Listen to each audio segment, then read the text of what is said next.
నమస్తే SR7 TV news కి స్వాగతం. జాతర మహోత్సవాలకు ముస్తాబవుతున్న శ్రీ శ్రీ శ్రీ అనంతపురం గంగమ్మ తల్లి దేవాలయం.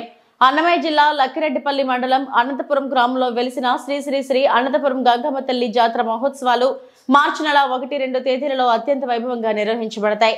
జాతర మహోత్సవాల గురించి ఆలయ ప్రధాన అర్చకులు గంగరాజు మాట్లాడుతూ జాతర మహోత్సవానికి ప్రజలందరూ ఆహ్వానితులని, స్వస్తి శ్రీ క్రోధినామ సంవత్సరం మాఘ బహుళ అమావాస్య శుక్రవారం శ్రీ అమ్మవారి జాతర మొదలు పాల్గొన శుద్ధ పాడ్యమి అనగా 1-3-2025 శనివారం నిండు తిరునాల శ్రీ అమ్మవారికి సిద్ధుల పూజ, బోనాలు, చాందిని బండ్లు, మెరవనలు జరుగునని, ఆదివారం మైల తిరునాల శ్రీ అమ్మవారికి మేరవనలతో గంగా స్నానాలతో అభిషేకములతో తిరునాల ముగియునని అన్నారు.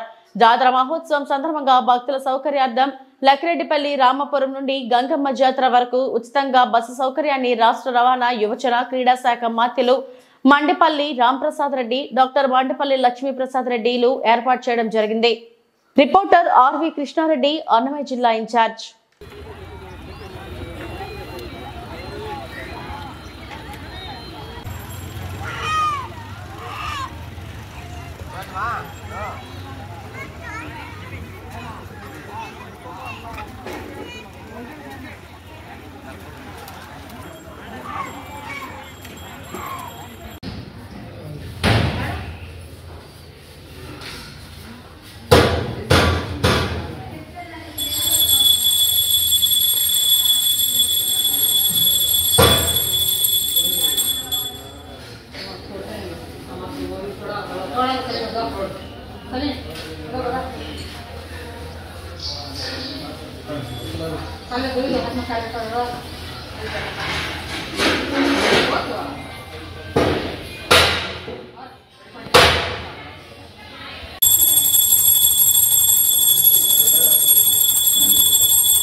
తీసుకోండి, హారతి తీసుకోండి.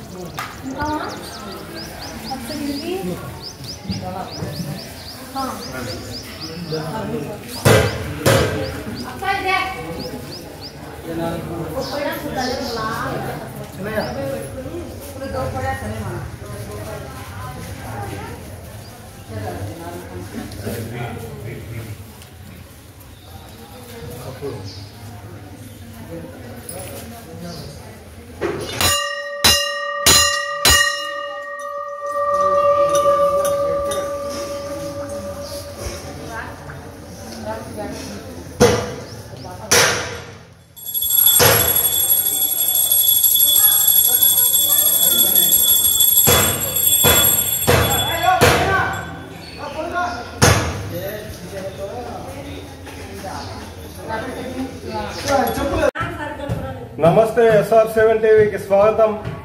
నా పేరు ఆర్వి కృష్ణారెడ్డి, అన్నమయ్య జిల్లా ఇన్ఛార్జ్. మరి అత్యంత పవిత్రమైన పుణ్యక్షేత్రం మరి అనంతపురం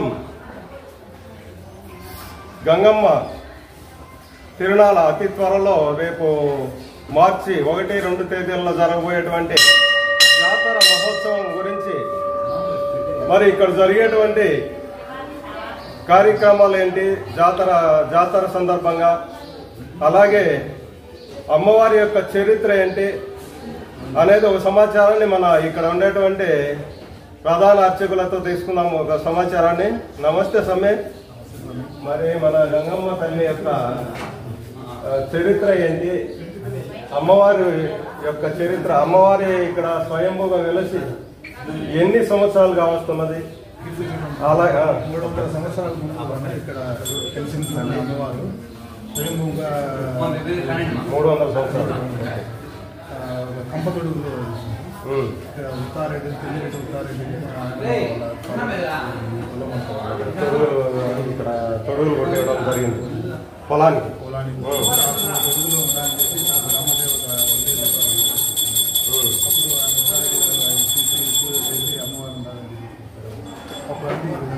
అంటే అమ్మవారు ఏమైనా ఉత్తారెడ్డి అనే ఆయనకు ఏదైనా చెప్పిందా?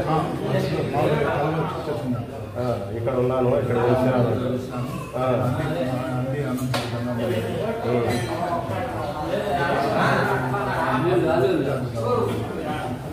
అప్పుడంటే మా వచ్చి మా మరి ఈ 1-2 తేదీల్లో జరగబోయేటువంటి జాతర మహోత్సవం సందర్భంగా మరి ఇక్కడ జరిగేటువంటి కార్యక్రమాలు ఏంటి అనేది ఒక సమాచారం. 27వ తారీఖు నైటు గర్భగుడి అనంతపురం గంగమ్మ తల్లి జాగారం వస్తుంది. అనంతపురం దేవాలయం నుండి అమ్మవారిని ఊరి తీసుకొస్తాం. తర్వాత 28 అమావాస్య రాత్రి పున్నతల గంగమ్మ అక్కడి నుండి బయలుదేరి వస్తారు. ఆ తర్వాత ఆయన వచ్చినాక తిన్నాళ్ళు స్టార్ట్ అవుతారు. ఆయన వస్తేనే ఆయన వచ్చారంటే 20 నుంచి అమ్మని తీసుకొచ్చి లోపల తీసుకొచ్చినాక చిత్రభోజనాలు 4 బిడ్డలు వరబడతారు. ఆ వరబడి వాళ్ళందరికీ చిత్ర భోజనం అందరికీ ప్రసాదం పెడతారు. అంటే అమ్మవారిని లోపల చేసి అందరికీ ప్రసాదం పెట్టింటారు. ఎవరిన మొక్కబళ్ళు ఉన్న వాళ్ళకు ఈ బిడ్డలు కలగని నేను కోరికలు లేని వాళ్ళందరికీ కూడా కోరికలు తెచ్చాను. నమ్మకం అలాంటి ఆ విధంగా జరుగుతుంది. మరి ఇక్కడ భక్తులు ఏ విధమైన మొక్కుబడులు ఏ రూపంలో తీసుకుంటారు ఇక్కడ అమ్మవారి?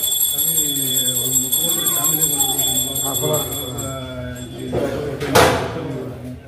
చేస్తారు బోనాలు. మరి భక్తులు ఇక్కడ అమ్మవారిని ఏ విధంగా నమ్ముతారు? ఏ విధమైన కోరికలు తీరుతాయంటారు? ప్రతి ఒక్క కోరిక తీర్థాలని ఒక నమ్మకం. కానీ తీర్థాలవి కూడా ఇప్పుడు అంటే అమ్మవారు చాలా స్వచ్ఛమైన అమ్మవారు. అందరికీ ప్రతి ఒక్క కోరిక తీర్థాన్ని ప్రతి ఆ నమ్మకంతోనే దినదినాలు చెందుతుంది గుడి. ఇప్పుడు 30 ఏళ్ళు ఇప్పటికి గుడి ఆటోమేటిక్ 30 సంవత్సరాలు 30 సంవత్సరానికి కూడా ఈరోజు అంగరంగ వైభవంగా జాతర జరగడం కానీ గుడి కానీ బ్రహ్మాండంగా. మరి భక్తులు ఈ తిరునాళ్ళ మహోత్సవంలో ఎంతమంది భక్తులు ఇక్కడ రావడం జరుగుతుంది అమ్మవారి దర్శనం? 4-5 లక్షల మంది వస్తారని నాకు తెలుస్తుంది. ఈసారి ఇంకా ఎక్కువ కూడా జరుగుతుందని మినిస్టర్ గారు ఈసారి ఆయన సొంతంగా చేయాలని బాగా చేయాలని ఆ విధంగా ఈసారి ఇంకా బాగుంటుంది. ప్రోగ్రామ్స్ కూడా కల్చర్ ప్రోగ్రామ్స్ కూడా అన్ని బాగా పెట్టారు. అమ్మవారి మెరవను కూడా ముందు అమ్మవారి నైట్ ఎవరు తెలిసేది కాదు. ఈసారి అమ్మవారి మెరవను కూడా చాలా బాగా చేయాలని మినిస్టర్ గారు అన్నారు. భక్తులు మామూలుగా ఇక్కడ ఉండడానికి ఏదైనా సౌకర్యాలు ఏమైనా ఇక్కడ కల్పించారా? కల్పిస్తాను సార్. ఈ పక్క మినిస్టర్ ఈసారి మొత్తం ఒక 300 మంది కూర్చొని ఉండే సేవ తీసుకునేదానికి ఒక సెలవు పని చేస్తున్నారు. Okay, thank you.